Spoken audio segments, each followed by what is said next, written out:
Bom dia, professor. Bom dia, Rafael. Tudo bom com você? É, seguindo. É? Ah, está empolgado agora para a reta final do ano 2000? Empolgado não, né, professor? Ah, não? Não. Já escolheu que faculdade você vai fazer? É provável que eu vou tentar pegar o FMG. É o quê? O FMG. Mas qual curso? É Engenharia de Controle de Automação. Ah, muito bom. Controle da automação. Eles Isso falam que aí. é menos com- concorrido. Acho que é isso. É menos concorrido isso. Mas eu sei onde que fica lá. É um departamento muito bom, muito consolidado. Você está Também é estudando, um. Rafael?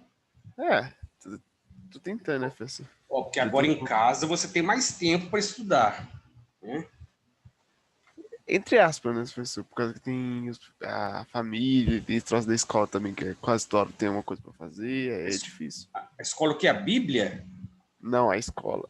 Ah, entendi que Um você troço da se liga, prova toda hora também.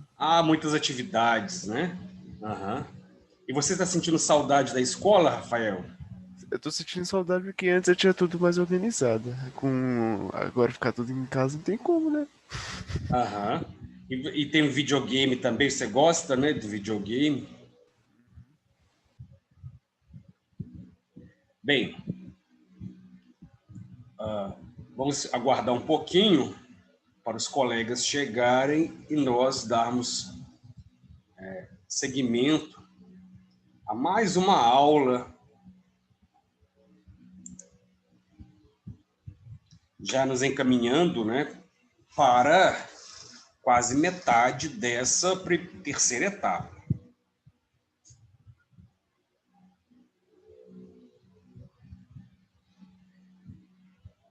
E como tá sendo a quarentena pra você, professor? Como está sendo o quê? Como tá sendo a quarentena pra você? Agora eu já me adaptei. No início eu tive muita dificuldade. Se bem que agora as coisas já estão voltando à normalidade por aqui. A gente já pode sair normalmente, sair para tomar um açaí, para ir ao shopping, algo que não podíamos até um tempo atrás. Voltei a fazer academia, muito devagar, mas voltei.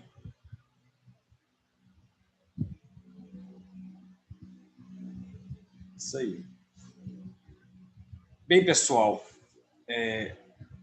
na aula de hoje vou dar um tempinho para quem não terminou de fazer a atividade da aula passada, que termine.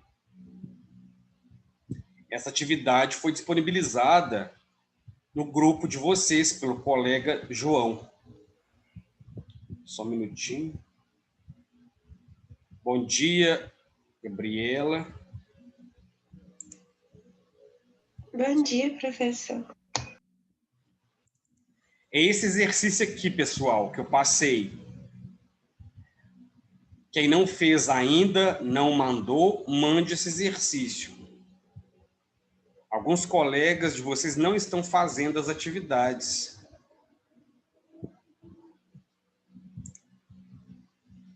Então, vou dar um tempinho para fazerem e enviarem as respostas aqui pelo chat.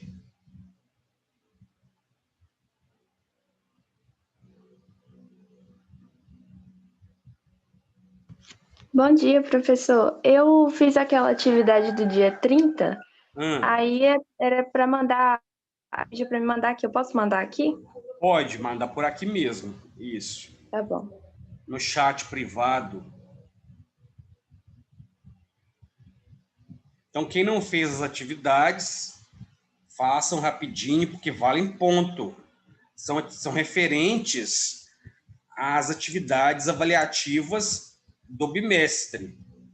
Aliás, da etapa.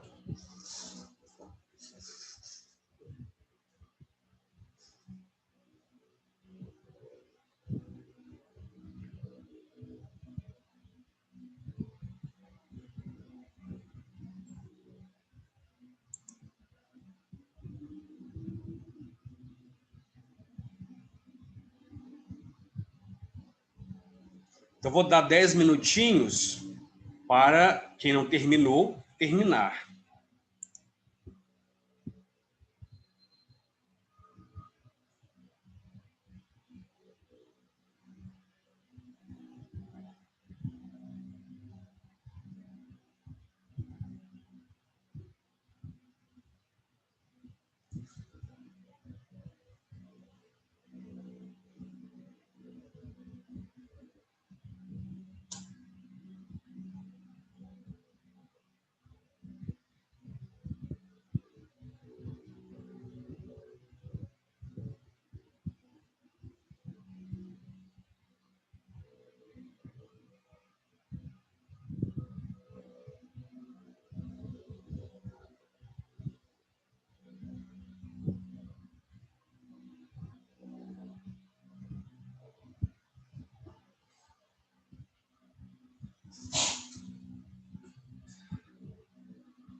Então, para quem chegou agora, temos duas atividades.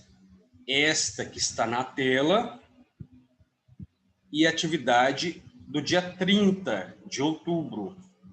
Ambas estão no grupo de WhatsApp.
Para quem chegou agora, eu estou aguardando os colegas terminarem as atividades avaliativas, ambas referentes a aulas pregressas, uma da aula passada e outra do dia 30.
Para os alunos que chegaram agora, eu estou aguardando o envio pelo chat das respostas dos últimos exercícios avaliativos. Um do dia 30 e outro da aula passada. Já foram feitos, né, professor? Foram, mas alguns não fizeram. Então está dando a chance, né? Beleza. Vou esperar mais 5 minutinhos, né? Ok. Quem falou aqui foi o Gabriel, não é, Gabriel? Isso, professor.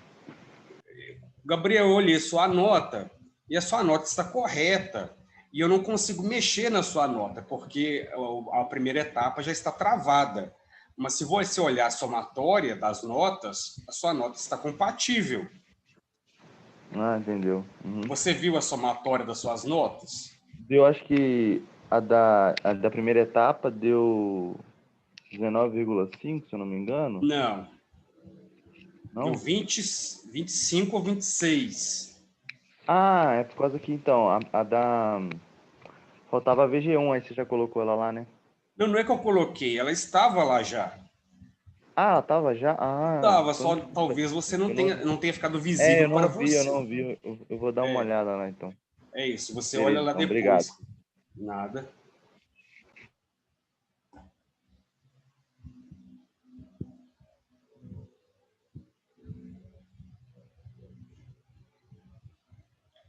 Então, daqui 5 minutinhos eu começo a correção.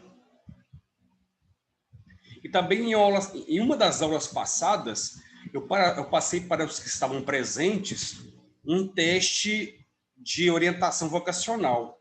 Muito interessante. Ficou no chat. É um teste muito confiável, sobretudo para aqueles que ainda estão indecisos com relação a qual faculdade fazer.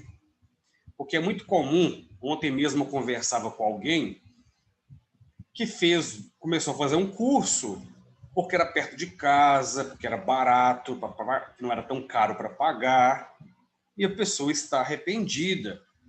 É muito comum isso acontecer. Então, se você faz um teste de orientação profissional e aparecem aqueles possíveis cursos, você, evidentemente, tem que se focar neles. Não adianta você fazer um curso simplesmente porque é fácil passar, porque é perto da sua casa. Não, isso tende a não dar certo, porque você precisa passar 4, 5, 6 anos fazendo um curso e no meio dele ver que aquilo não era o que você queria. E é muito comum hoje em dia a pessoa sair de um curso, terminar um curso, fazer outro, depois faz outro, porque não se encontrou, né? E a escolha profissional é algo que vai definir praticamente a sua vida. É evidente que você, sendo novo, pode depois fazer outra faculdade, mas você já vai ter gasto um tempão em um curso que não terá um aproveitamento efetivo na sua vida.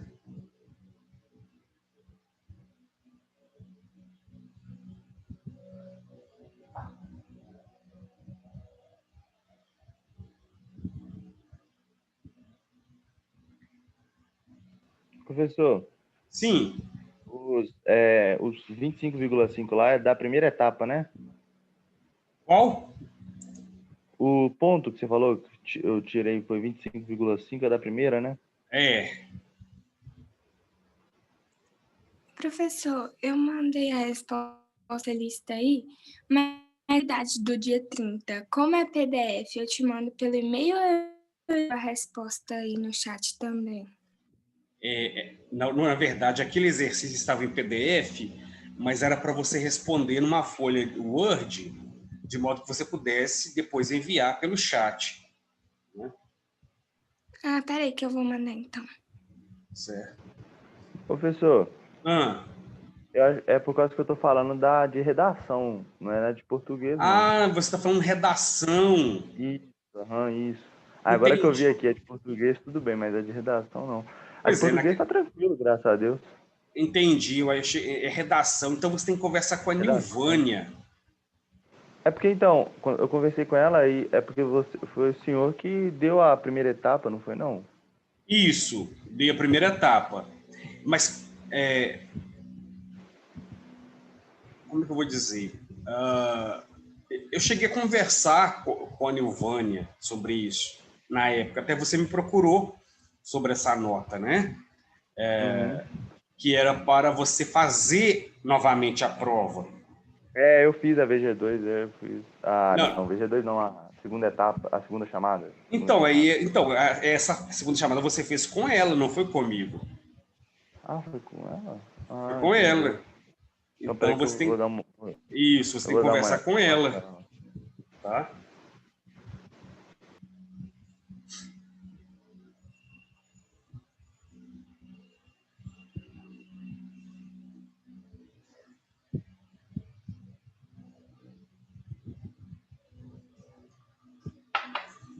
Professor, essa atividade é a mesma da semana passada, né?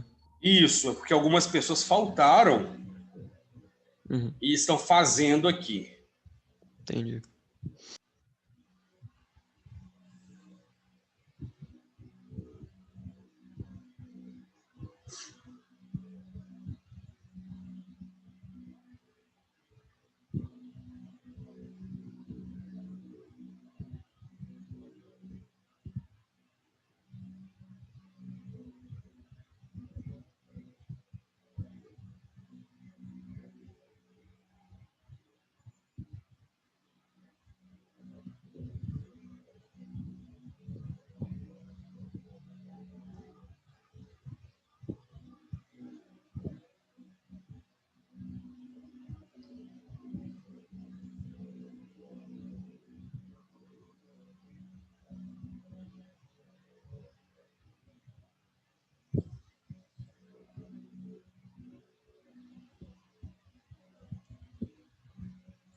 Só mais um pouquinho, pessoal, que os colegas estão acabando de fazer.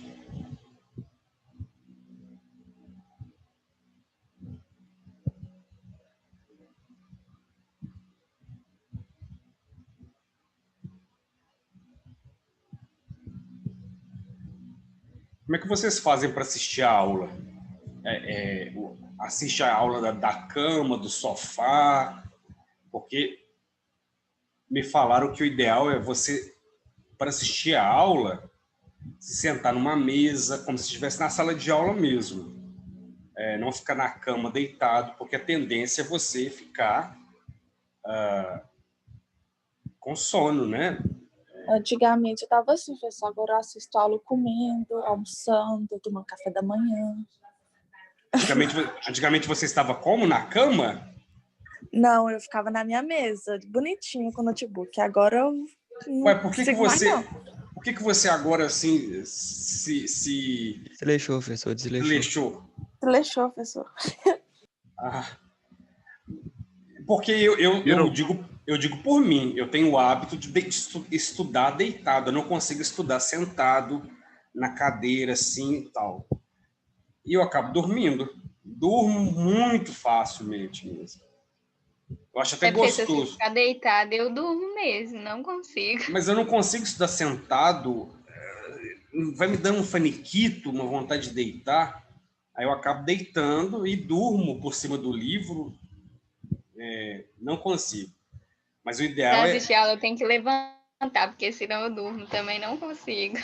Tem que levantar, a gente tem que se disciplinar, né?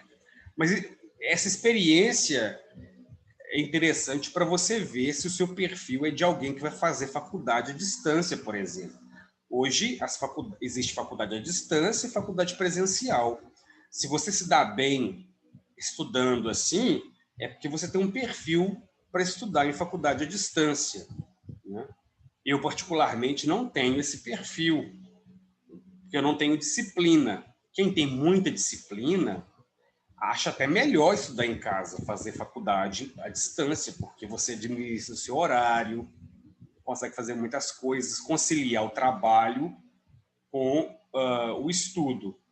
Agora, quem não tem muita disciplina ou quem se dispersa facilmente, não tem muita inclinação para fazer faculdade à distância, não.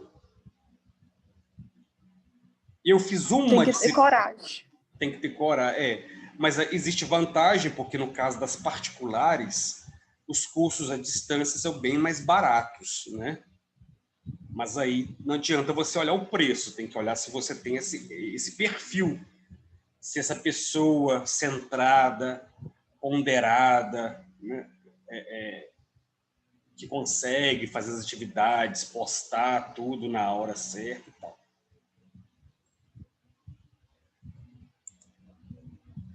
Professor, eu te mandei a atividade no chat. Eu vi aqui. É da passada, sem ser de semana. Isso, eu vi. Eu creio que todos aqui agora já mandaram os que tinham que mandar. Então, vamos começar a correção. Vou corrigir dessa atividade primeiro, depois a outra. Aqui nós temos essa questão referente ao classicismo, né? Na literatura portuguesa. Ou seja, referente ao período de transição da Idade Média para a Idade Moderna, ou também chamado de Renascimento. Um dos principais nomes do Renascimento na literatura portuguesa é Camões, que é um célebre escritor, né, que escreveu poemas épicos e também sonetos como esse aqui. Essa questão do Enem pede que você relacione uma pintura com um poema. O poema diz o seguinte: leda serenidade deleitosa. O que é leda? Alegre. Então, leda serenidade deleitosa, que representa em terra um paraíso, entre rubis e perlas, doce riso, debaixo de ouro e neve cor-de-rosa. Perlas... Bom dia, professor. Bom dia, Vinícius. Bom, perlas são pérolas. Então, esse poema está definindo uma mulher. Agora, veja que curioso como a mulher era definida naquele contexto. Nada de sensualidade, né? Não tem referência nenhuma erótica. É uma mulher leda, serena, cor de rosa. Veja que a cor rosa, recebi aqui, a cor rosa simboliza a tranquilidade. Tanto que quando você vai a um médico, a um hospital, ficar internado, as cores geralmente são azul clarinho, rosa clarinho, porque são cores que transmitem uma sensação de leveza, de tranquilidade. Agora, quando você vai, por exemplo, a uma hamburgueria, experimentem ir a uma hamburgueria, tipo McDonald's, ou uma dessas hamburguerias de bairro. De que cores são as paredes do recinto, geralmente? Esses aqui perto da minha casa tem um xodó que chama, nem sei se está aberto ainda, né? Todo de vermelho. Geralmente esses ambientes assim de fast food tem as paredes com cores vermelho, azul, cores fortes. Por que esses ambientes têm essas cores assim? Você sabe, as paredes são pintadas, as mesas vermelhas, muito vermelho, laranjado. Vocês nunca repararam nisso, não? Não. Existe um motivo para isso. O motivo, vai a um restaurante muito chique e vai a uma hamburgueria.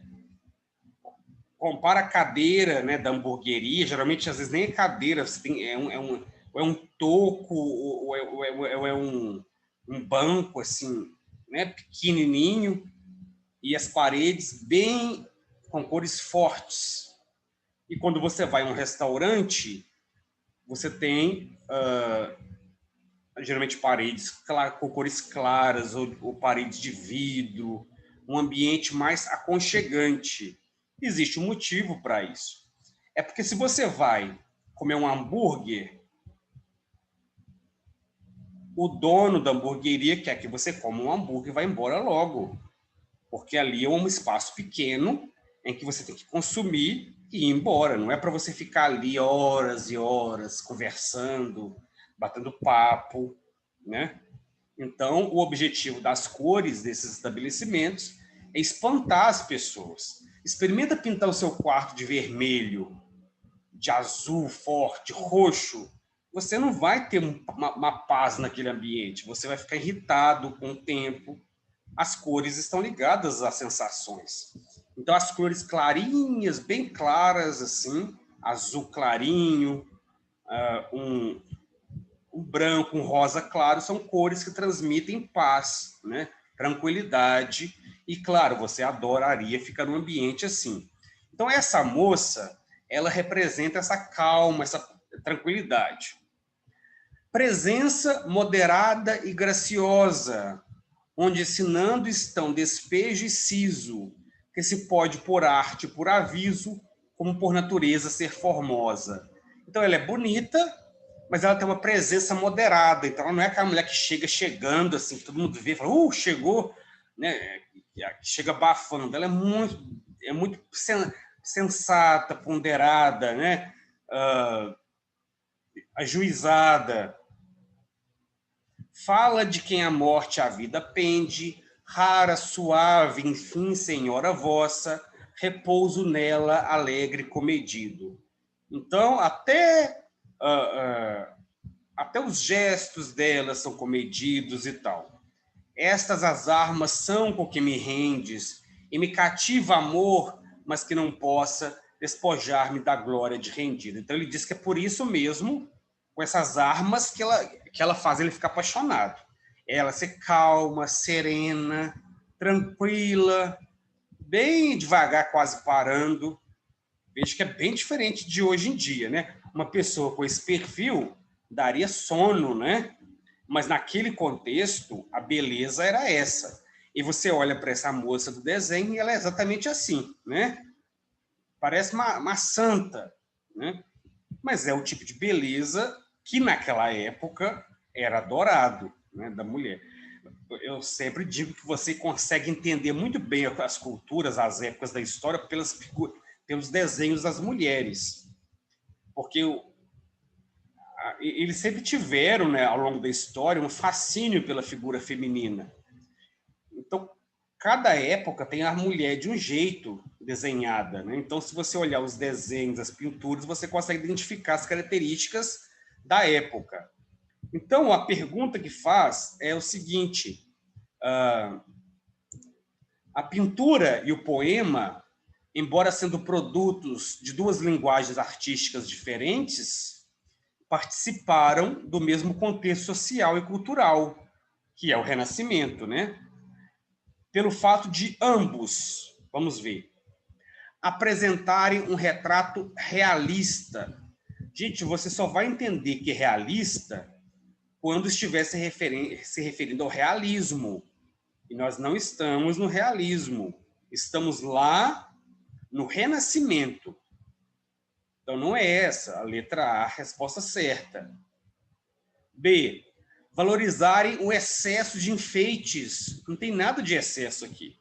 Tanto no poema quanto nessa moça, tudo é muito assim, bem certinho.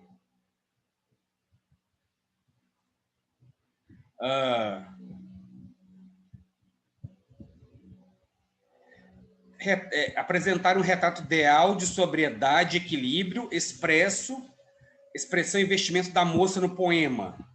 Essa é a resposta, a letra C, certa, C. Porque nós temos aqui um retrato ideal de mulher sóbria, né? Ou seja, sem exageros, tanto no vestimento quanto na personalidade. Letra D. desprezarem o conceito medieval da idealização da mulher como base da produção artística, evidenciado pelos adjetivos usados no poema. Mentira! Temos aqui, sim, a idealização da mulher. Apresentarem um retrato ideal de mulher, marcado pela emotividade e o conflito interior. Ela não tem conflito nenhum. A cara dela não é a cara de quem está cheio de conflito. É a cara de uma pessoa assim, bem, digamos assim, serena, plena, né?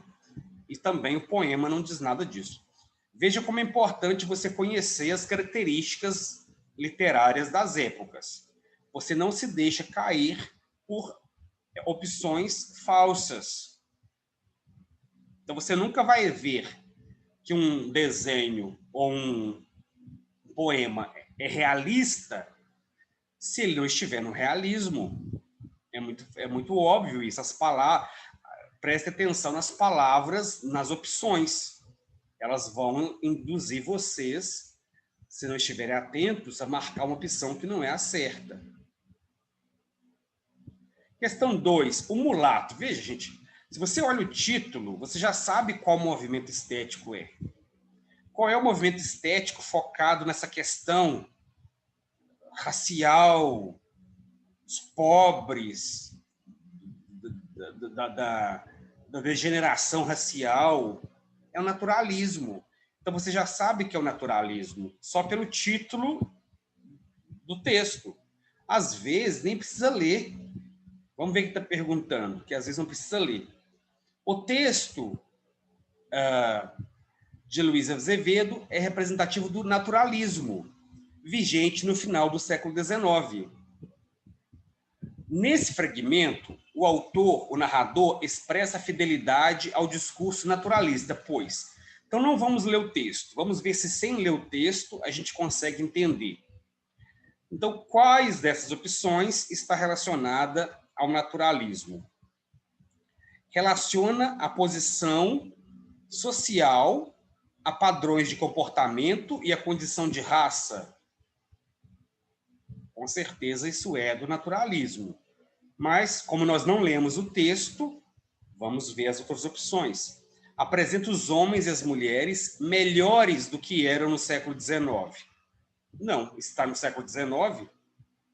Então, como que tenta enganar o aluno, né? Mostra pouca cultura feminina e a distribuição dos saberes entre homens e mulheres. Também não. Ilustra os diferentes modos que o indivíduo tinha de ascender socialmente. Não, porque isso aqui é realismo. Sempre quando fala em ascensão social, é o realismo. E como se dá no realismo a ascensão social? Vocês lembram? Qual é a única forma no realismo de você ascender socialmente, ou seja, de você melhorar a sua condição social?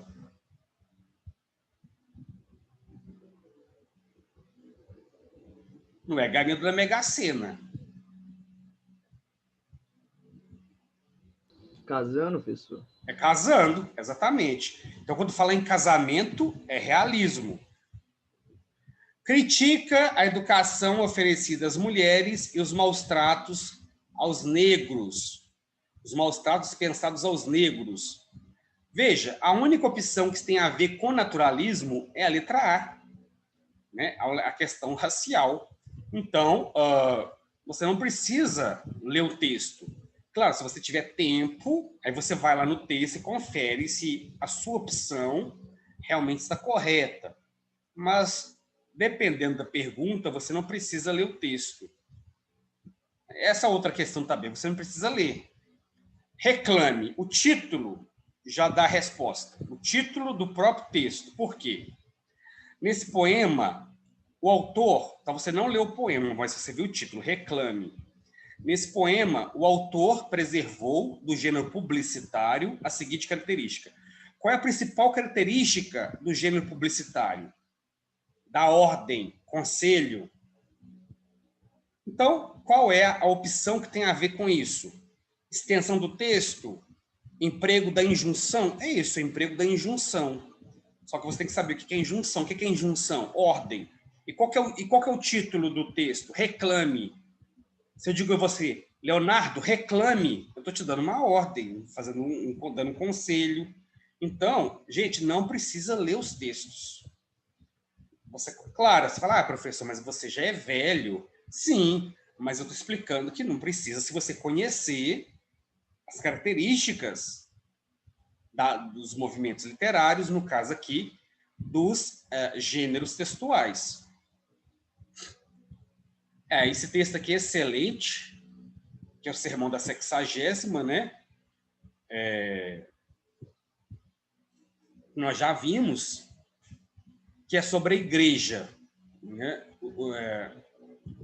É o excelente sermão no qual Antônio Vieira está preocupado porque não está dando resultado a pregação.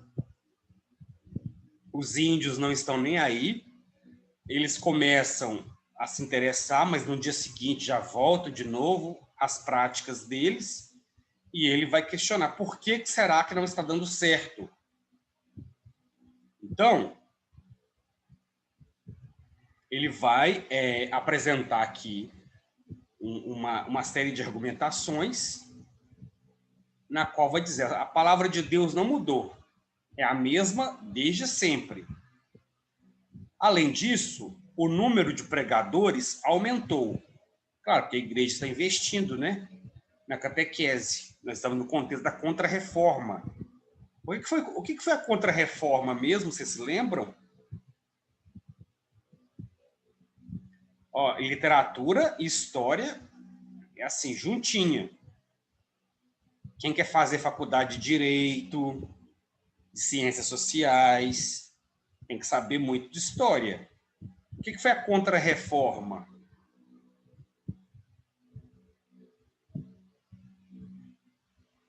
Alguém se lembra?